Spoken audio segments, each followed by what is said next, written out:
Hi, I'm Mary. Hi, I'm Tina. Join us for our Life Choices show. A show for and by women. Why do we make the choices we make? Tune in and be inspired. Welcome to Life Choices. We're here today in our Christmas show to talk about tradition. And we're asking ourselves and talking to each other about what tradition is. And tradition, according to the dictionary, is a handing down of customs, thoughts, practices that belong to a particular country, people, family, or institution over a period of years. And other definitions speak about tradition as being a handing over, and also that tradition is timeless and it's passed from generation and time honored. Sorry, it's unwritten and time honored. So today we're going to talk to two people who have not lived in this country, who have immigrated from another country. So we'll learn about their traditions as regards Advent and Christmas. Thank you, Mary. So it is Christmas time, and many of us women, I think, are pretty stressed out at this point. There is an over-anxiety at the moment to get everything ready for Christmas. But so I think what Christmas, though, is mainly about, and sometimes we lose sight of that, is in fact these wonderful traditions that we share as families, among friends, with fellow country people.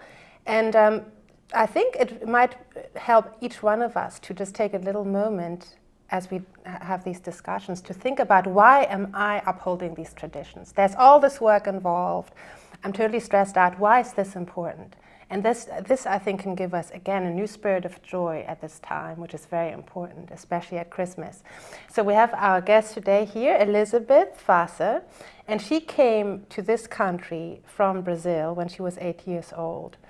And she has a lot of wonderful family traditions. And so are those traditions important to you and your family? Oh, those traditions seem to be woven in the fabric of our family. And they come, as you described, from a long line of grandmothers who passed them down and children who looked forward to them. You know, this joyful anticipation that is Advent. And one of the ones I enjoyed most, and living in the United States, they've been modified a little bit. But as a child living in Brazil, my mother would have a little wooden box put together, fill it with soil, and plant rice seeds. Mm-hmm. And in those rice seeds, in a little sort of grass would grow, and that's where she would set up her nativity scene. And so wonderful. We would watch and wait for that grass to grow, and then when it was at a point where we could then set up the You as children. Us as children, mm-hmm. yes. Mm-hmm. We would watch her do this, and she did it so carefully, and it went slowly because the grass grew slowly. We'd see it. And now I am doing it with my daughter. We actually begin at Thanksgiving, and I have a sort of a wooden platform. It's actually the back of an old cork board that I just flipped over. I put a plastic trash bag on it, cover it with potting soil, and plant That's a grass wonderful seeds. idea, especially because it forces you to slow down a little bit. Absolutely. And so your family comes together at Christmas time, is that right? Yes. For Christmas Eve? Or? Christmas Eve is our big celebration. And there's always the dividing of the families. My brothers are married, I'm married, and we tend to split the holidays. Mm-hmm. And it makes it so stressful sometimes. It's wonderful, but as you say, mm-hmm. there's so much to do, and usually the mothers it's the women that absorb all of that impact. And, yes. We get together, no longer go to the midnight masses.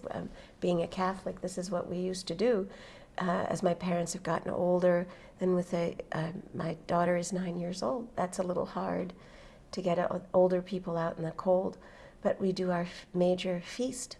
But I remember in Brazil, the meal was at midnight because you don't really have that feast until midnight. Actually, it arrives, that Christmas doesn't arrive till after midnight mass. Exactly. Mm-hmm. And then, of course, also I think what's important is that when we celebrate Christmas and we we have these traditions, in a way we relive our childhood. Right? Yes. It brings back all these memories when we were children, and we still had a sense for the beauty of Christmas and the mystery and the wonder, yes. The wonder, right? And some of it had to do with Santa Claus. Some of it had to do with Santa Claus, but in his country anyway. I don't know if you two have Santa Claus. Santa comes, and my daughter tells her friends that Santa comes, and I think she will watch this show, and so I'm going to say that he comes. It takes a lot of arranging because Santa's very busy, but Santa will sit in a nice armchair and hand out some of the presents. Oh, okay. And although we try to keep the sort of very traditional meaning of Christmas, it's still a very commercial Christmas with overload of, every year we try not to, but the Christmas tree is almost obscured by all the presents. Yes. But Santa will hand out a little something and make a commentary about the child during the year. The younger ones are sort of a little intimidated to get too close. Right. I remember that. As a child, we went to sort of a Knights of Columbus Santa party, and we'd all have to approach Santa before he gave us a gift. We'd have to sit on his lap, and it was always kind of nerve-wracking because you didn't know I mean, as you get older, you realize it's not really Santa, but the whole process was intimidation. Right? Yes. Yes. Well, we celebrate Santa Claus in Germany. Real Santa Claus. Yes, and it depends on where in Germany. If you're in the north of Germany, perhaps less so, because then Santa Claus comes as Father Christmas at Christmas time. But further south, you do indeed celebrate St. Nicholas Day on December 6th. And you put your shoes in front of your door in the evening, and then the next morning you have, well, when I was a child, we would have little clementines and some cookies and a little gift. Mm-hmm. But also what would happen, actually, the evening of the 6th, is that St. Nicholas would come to the house. And it was extremely intimidating because he brought a big book and he would read to us what we had done badly and on which areas we could improve. And the threat was from the parents that he might take you with him. Wow. But then he had a big sack, like a jute sack, filled with presents, and we would all get one. So that was the 6th or the 24th?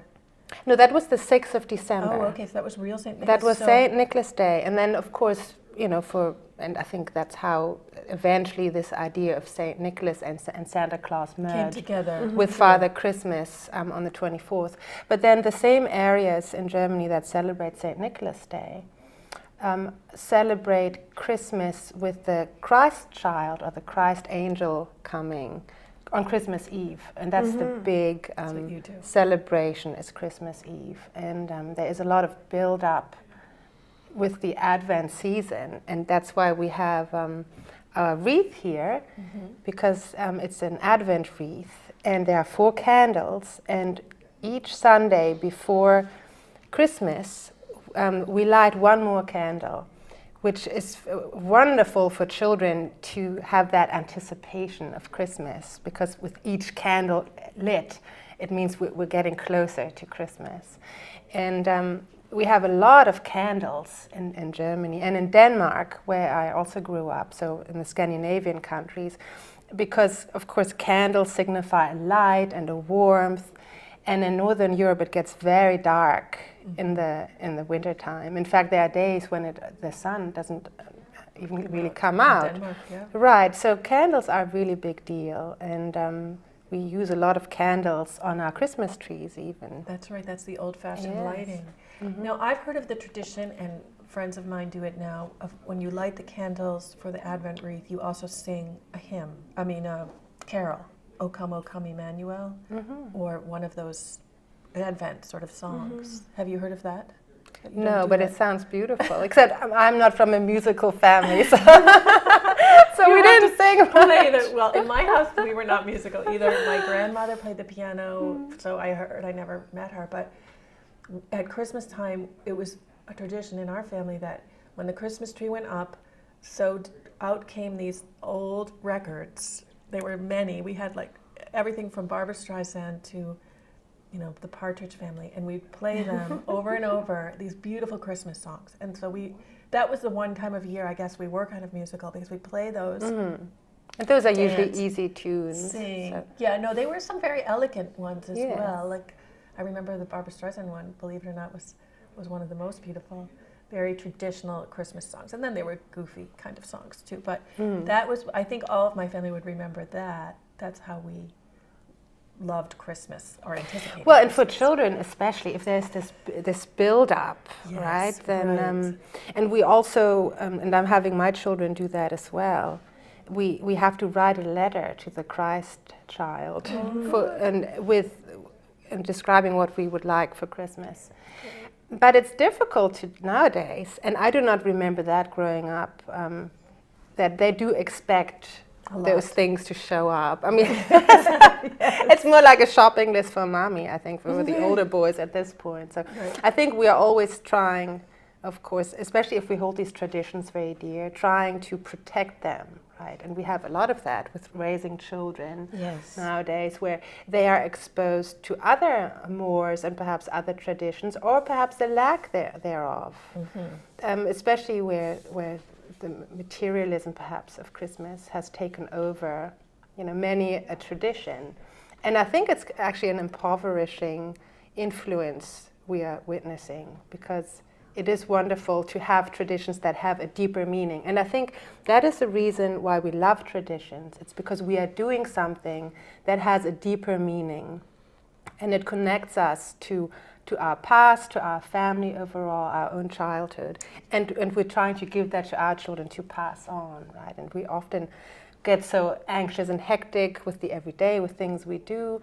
I'm sure everybody also listening gets carried away with the lists of to-do. So it's very wonderful sometimes to take a step back and think about, okay, why is this really important? And this goes not only with the Christmas tradition, really, but with all traditions, right? And everything we do. Like if you have a very active family life, almost every weekend, Elizabeth's brothers come over, and the grandparents are there, and they all share a meal, and that is a beautiful family tradition, which then, of course, finds its culmination at Christmas, right, with everybody coming together. The old-fashioned together. idea of a Sunday dinner for a family is always so extended important. family. Yeah, And that's wonderful. yes, not just the nuclear family, but grandparents, cousins, and and then a time to catch up, and so for you actually, because your family life is so vibrant and warm, Christmas is just kind of a cherry on the cake, isn't it? This is when I guess, okay, we've done a year of great family celebrations, and this is, we did a great job, and this you say that, but you are, with children, you have a lot to do. You have a very large family involvement yourself. Well, actually, for us at this point, the Advent season, because I have 4 boys, what I'm trying to get them to do is to calm down a little bit. So I do force them now on a regular basis to sit in the living room on the couch calmly, like not climbing, jumping off, throwing things. And that's a huge challenge. And we're also practicing to balance a cup of eggnog without spilling it on the furniture or the carpet. So and it's all in preparation of Christmas. So there are many things involved in that. That's right, because Christmas is not just Christmas Day, and we're all, share the same religious tradition. For us, Christmas Day, Christmas is a whole season. Exactly. It starts with Christmas Eve, and it goes at least through, for us, the Holy Family, for you, the Epiphany, certainly, all of us. It's 2 weeks. We were talking last night, friends of mine and I, about, okay, when do you have off in Europe or Mexico or wherever? And they were saying that in the traditional cultures, traditional Christian cultures, you don't just have Christmas Day off. You have the Christmas week off, and then the week after Christmas off. There's even the factories shut down in South America, right? Yes. Nobody goes to work. Even the legal system is shut down. No courts one does anything. They really banks. Rest, because I think that's also part of our Christmas tradition. And I was just reading the root of the word tradition is to entrust and deliver. And I think that's part of why we care so much. You were talking about, why do we care so much about tradition? Why do we care about history? Because tradition is part of history. We learn from tradition, we learn from history, and we're entrusted with it because it is a treasure, something that we're entrusted with means it's valuable. Yes. And it's worth preserving. Yes. So I think we've lost a lot of, all of us here in the United States have our roots in another place. Europe, many of us, some of us South America, and we've lost some of that beauty that was taking time away from the busy schedule and, like you were saying, the material concerns, and really shutting down the workplace and spending time with family.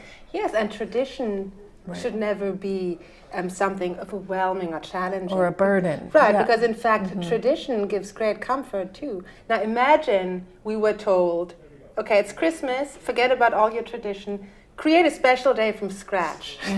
Right, That's talking of overwhelmed, what we would have no idea what to do special for our family. Right. So these traditions actually really are helpful to us to know what to do if we do care about bringing family together, bringing close friends together, thinking about ourselves, our own lives, and why we want to do things a certain way. So traditions actually are take off a lot of that burden to figure things out. It's true, and they're not just empty. I guess that's what I was also trying to say. It's like not empty to just, do what your grandmother did, because often what your grandmother did had some incredible symbolic meaning. Yes. And children feel that. Children feel the warmth of the culture and the repeating of holidays. As I see, I only have one child. As she gets older and older, she has memories of other Christmases, sometimes surprising that she remembers from when she was so young. But she looks forward to these things and expects them, and now introduces some new ideas of her own to Christmases that she then wants to repeat, because it's not boring to be with family. Of course, from a child's eyes, there are cousins and other children, presents, but it's also the sensation, no, wait a minute, this is now not the busyness of day, it's special foods, special, things that we do, and the family is together and no one's going to leave and go off to work. And it's a practice also for appreciating things, right? I mean, like special foods, the things that we don't just eat any day. Right. But I think it just paces, it helps us to pace ourselves. In fact, it is great practice for the year all round. Right. To know, okay, there are certain things that are special. Right. And we shouldn't want to have everything all at once all the time. Right. And that's also nice about Christmas, how it comes back every year. There's something cyclical about it, and something that we can look forward to again, especially at the beginning of winter where it gets so dark. And, and people really seem to be dreading the winter. Yeah, the weather. I don't know anybody in this area of the country who is not dreading January and February. The winter. So it's good to just really enjoy this time and light the candles and light the lights. It is beautiful. It's actually beautiful even to look at the lights in the convenience stores. I mean, everything is pretty. When it's lit up. Red and joyful. And I'm looking at this flame. It's so warm, welcoming, and it is, and another tradition I'm familiar with the Advent wreath, you can do this in your families with children, is the youngest child supposedly lights the candle of the Advent wreath. How old is that child? Well, I've just heard that the youngest child can be very old. Yes. And then maybe the second week of Advent, it's the second oldest, and if in your family that could work. No, five. Well, you have five. We have 5 cats. That's right. One gets to snuff them off. Yeah, that's right. You give them another job. Well, they keep doing that anyway. You have to keep lighting it several times on a given Sunday. Now, you're not familiar with the Advent calendar, the Advent. Have you seen that in the United States? The daily? Yes. Oh, I have one here. Oh, I brought it. Oh, good. So this one is from Denmark, and I'm going to hold that up. Okay. And this it's beautiful. is for children, usually. So you see, every day of December until the 24th, there are little rings, and you are supposed to, as a parent, attach little presents. So one little present for each day onto this. And so the child gets to open up one present each day. And I have tried that. How did it work with your 5 children? So I had, do you have 5 calendars? I did it when I had 3 children. And I realized that there constantly were little presents missing. They would steal them. And I mean, it's a lot of work to wrap all these little presents. Right. And but it is a wonderful tradition, and it just creates more excitement about the Christmas time. Anticipation. And, well, now they have the ones that you just open up a box. You know, you buy it already with the prizes in it. But then you don't know really what's in it. Also, there are the chocolate ones. That's right. That's a big German tradition, and I've tried that too. And believe me, those chocolates It gets consumed very quickly. you know, I've found them sitting under the table. You know, just eating the whole thing. so that hasn't worked for my family. Maybe it works for yours. So what else is done in Brazil on Christmas Day? Is Christmas Day kind of a low-key day? Because Yes. Christmas Eve is a big day. Yes, but I think it's more a day of rest. Of course, all the children come early to the Christmas tree, and the presents are opened Christmas morning. Okay. And I think most of the day is spent around that, and there's usually a simpler meal. Mm-hmm. And then, church has been Christmas, midnight. So Right. So you that's just the resting at 25th. home. Do people come visit, or is it mostly Yes. your immediate family? Many times people visit. Okay. In our family, it was a lot of time other family members that came to visit. We might go to a neighbor and Say hello. and in Brazil there was actually a tradition of caroling. It wasn't called caroling, but there we did do that. And on Christmas Day. on Christmas Eve. Oh, okay.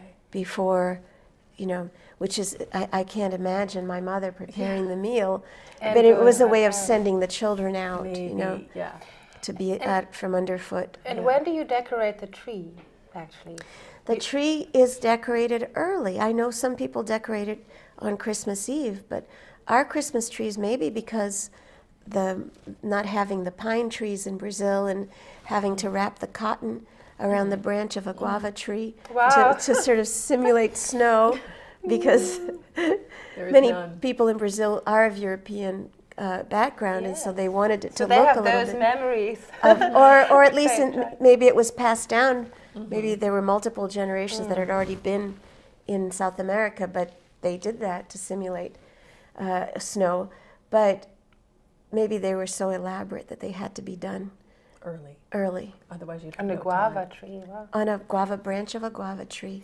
And is that a family activity? Does everybody participate Yes, in as the we got decorating? older, we would help, and my father would bring down the decorations, and he was the one that always was in charge of bringing them down and then putting them Lights. away. Oh, right. your See, father. we have a different tradition. In Germany and also in Denmark and so the Scandinavian countries, we do not decorate the tree at all until the 23rd. And depending on the age of the children, it's either the whole family decorating the tree or the children don't actually see the decorated tree until Christmas Eve, when they enter the living room and they see this fully decorated, fully illuminated tree, which always is a very awe-inspiring impression, I think, for children. But you do that. I remember that from last Yes, year. You do all the decorating. Yes. Mom. So of course they, so they and think Dad. it's angels decorating the tree. So they have to always be quiet around It the is an angel. house. Or in Denmark, they believe that it's little gnomes who decorate the tree. And so the tree is finally exposed Christmas Eve, and then all the gifts are given. They're usually all underneath the tree. In Denmark, the whole family actually dances around the tree. That's a big tradition. Really? So they hold hands, they dance around the tree and sing carols. Nice. So it's very joyful, fun to do that. And Germany, I don't think it's very German. It doesn't really fit with the German personality. No. No dancing. They will sit around the tree and open the gifts. Appreciate So, it. yeah, so that's a nice tradition. And then the meal, actually, Christmas Eve in Germany is very simple. It's supposed to be very, very simple. And it used to be carp when I was growing up. You know, so a very simple fish with boiled potatoes. It's a day of fasting in the Catholic Church, Christmas Eve. And then on Christmas Day, then there would be the goose, the duck.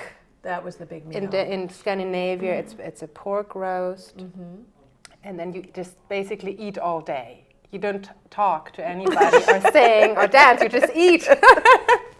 You start in the morning and end at night. And of course, food plays a huge role in German and Scandinavian tradition at Christmas time especially. And you have a lot of special baked goods and cookies that use spices like cloves and cinnamon. And it has this beautiful scent. And also you drink, as an adult, mulled wine. Which is spiced with cloves and cinnamon and orange peel sometimes, and then you put wassail. Is that what wassail is when they refer to wassailing? No, it would be Glühwein in German and Glögg in Danish. Okay, wow. And it's wonderful. It's really nice. And you can put raisins and almond pieces into it, and then eat those with a spoon. Sounds wonderful. And what is the baked good that's sort of the Christmas?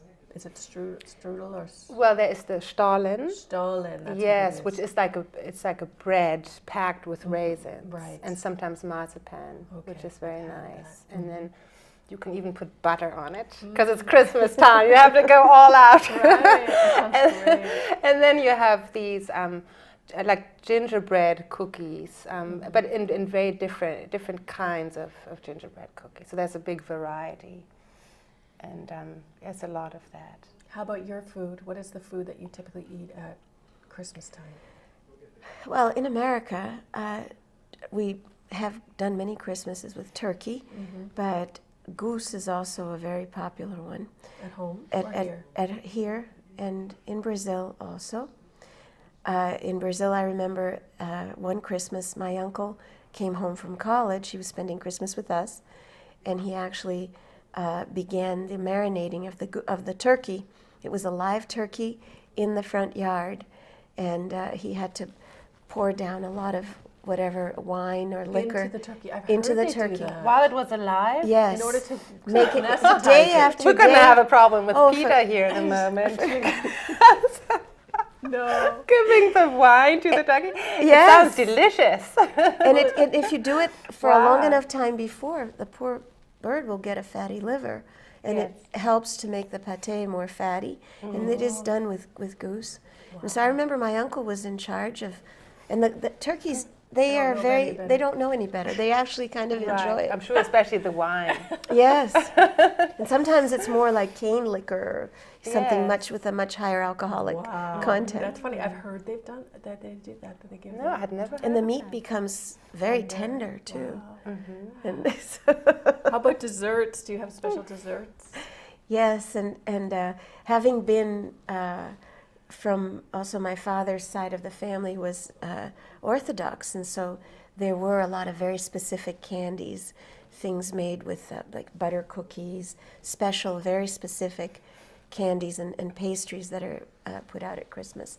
But my mother always made a cake, and she would put birthday candles on it because she always wanted to remind us that it was Jesus' birthday. That's wonderful. And there was always the confusion. Oh, wait a minute! It's almost. Is it 2000? For instance, for this year, is it 2013 or Lots 2000? of candles. How many candles? Yes. Right. And so it was always good to get numbers. But before we had such easy access to number candles, it was sometimes just one candle. Or That's wonderful. That is great. Well, it's a little different in Denmark. We don't have.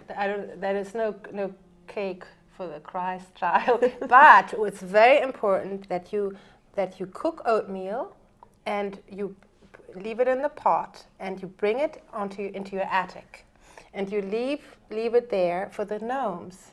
Oh, when they decorate? So that they have something to eat at night. And I guess working. their favorite food for Christmas is oatmeal. Even today, embrace simplicity. We do that with Santa. I mean, you've heard that, right? the Leaving cookies cookies for Santa. and milk for Christmas Santa. Eve. Have you heard of that? No. Oh, yeah. You leave something out for Santa so that he's not Yes. hungry. when it comes to your house. Right. It's also a good lesson for children to know to give back a little bit. Be thoughtful. At least a cookie, please. Or Santa, or in your case, they're Yes. working so hard. Yes, but also I think what perhaps people don't do so much nowadays, although maybe families do that, they make their own decorations for Christmas. For the tree? For the tree, and in Denmark that's a big tradition, and they actually, I brought a picture that's disappeared. It's under your chair. Yeah, it's under my chair.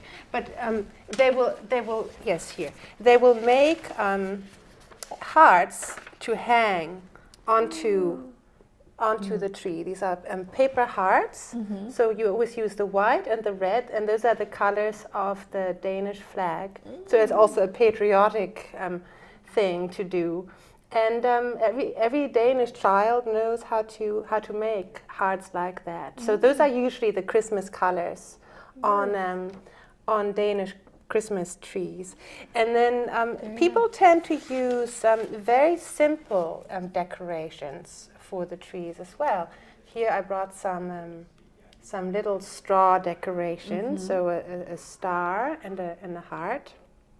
And so this is very simple. And you can even make these yourself. And then, like, this is also a very Scandinavian thing. This is just a little cloth goose. This is it's a very different style from what we have gotten used to, which is usually a lot of gold and red and shiny and glittery. And this is a very popular kind of decoration in Denmark to hang onto the windows. Oh yeah, that's pretty. And this is also, it's made of paper. And I don't know if you can see that, but there are two little gnomes here and there. Oh yeah, looking out. So decorating. Yes. And there's a little. And you can see the little heart. That's very nice. Those are beautiful. So very simple, and sometimes I think elegant. It doesn't hurt sometimes to think of the simplicity. I agree. Right, sometimes it can be overwhelming for us, even decorating. It can the be house. too much, right? Right. It can be too much, and again, we want to know, why are we decorating? We want it to be beautiful, but perhaps also remind us of other things. Right, Yes. and I think that it can be. I know I always yearned for a real simple Christmas. I was one of 6 children, and I always felt sorry for my mother because there was so much to do, and I thought she couldn't possibly enjoy herself during this season, because not only does she have to shop, but she entertains and decorates, just the way our family was. She did we helped, but she did all the work. Yes. But I think simplicity is a good idea, even though traditions, you have to almost pick and choose what is the most important part of this. Yes. What do we try to preserve? And of course, what I think is the most beautiful tradition of anticipating Christmas is the manger scene. That's kind of the quintessential decoration. I mean, if you don't have a manger scene, you've missed the boat, because we need a manger scene to. And I just heard on the radio this morning talking about Christmas. The priest was actually saying, or not a priest, it wasn't a priest, it was a doctor, somebody other who had written a book, saying having the manger scene under the tree will remind the children of the meaning of Christmas and give you all joy. And putting the child Jesus in the manger scene on Christmas Day is also a great reminder. Yes, That's exactly. another tradition. Well, it's about waiting more, right? Because we want to have everything at once, like people. Right. And we all do that. We get so excited about Christmas upon us that the day after Thanksgiving, we pull everything out of the boxes and closets, and it's just all out. And I think that can create a certain fatigue with Christmas by the time Christmas actually comes. Sometimes you sense, okay, now it's been enough now, because there's been the central overload. Right, exactly. So it started too early. When in fact, in our Christian tradition, Christmas doesn't start till Christmas. And it should go till January 6th. Yes. And a friend of mine told me in Europe, she lives from Spain, she said her favorite memories of Christmas are January 6th. I forget what they call it, when the king comes in, the 3 kings. The Epiphany. Yes. But it's Three Kings Day. 3 Kings Day. Yes. And that's when they get all their gifts. Yes, that's the big day of Los Reyes. And I think they give only a very small gift at Christmas at Day. Christmas. Right. But January 6th is it. Yes, I think that's in a lot of the Spanish cultures. Right. And then I believe in Greece, they give gifts on January 1st, which is for the Greek Orthodox Saint Basil's Day, who's one of their big saints. So that's when they give the gift. Oh, that's nice. So Christmas is, it spans over a longer period of time. It does. And then people put away their Christmas trees the day after Christmas. They've said, as you said, they're done. Yes, we always keep it up until after January 6th. Oh, that's good. That's great. And then usually a lot of needles on the floor. And at that point, I too am fed up with my Christmas tree. It becomes difficult, right. But then it's over, and then it's January, and then. Right. So there's a like the continuity, the Advent season, as you said, that's really supposed to be a time of waiting and a time of penance. And in our culture, it's not. It's a time of parties and enjoying and rushing. And then Christmas as the festive, getting together and celebrating the birth of Christ starts on Christmas Day. And also we have to be mindful of the fact why we are so impacted by the Christmas so early, and why we all wanted to start so early. And that in fact is a lot of the commercialization, right? It's all the ads. I mean, it's coming at us, and it makes us anxious. Like, okay, this is a good deal, that's a good deal. It starts, of course, with Black Friday, with the whole shopping season, and then we said, oh gosh, I have to really start thinking about Christmas gifts now. So we have to be really mindful of that, so that we're not always reacting to that coming at us from the outside. But we have to also take charge and decide, okay, what's really important in our lives and in the lives of our families, right? And we have to create our own space, and that's not dictated by commercials and ads and culture, right? We have to know, as mothers or sisters or daughters participating in traditions, why is this important? Why am I doing this? Right. And and it's a wonderful gift that we have these traditions. Yeah, and as you say, you both sound like you're in charge of your Christmas celebration at your home, right? I mean, you're the one who makes the decision. We're going to have this party. That's what we say right now. We're going to say when the party's on. It's like you keep saying it, then you believe it. Yeah. No, I do think so. I think we are both. You make most of the choices. I think that we really enjoy Christmas time, don't we? I know I do, and I know you do, in terms, and seeing it in your children's eyes. For me, that's, even my older nieces and nephews.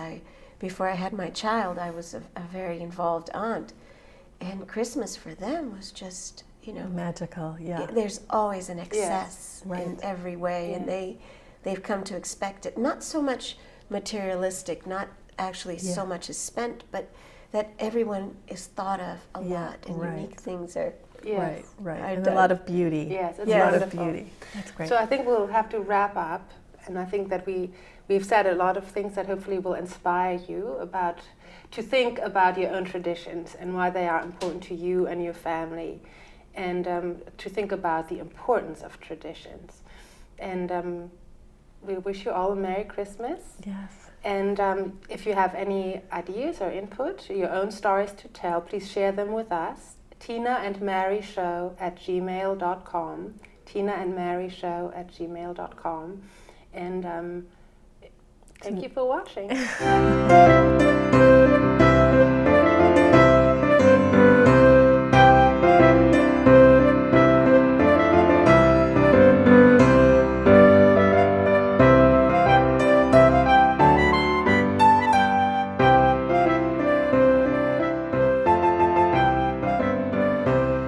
Hi, we're Shonda and Kurt Schilling. And you're watching Medfield.tv.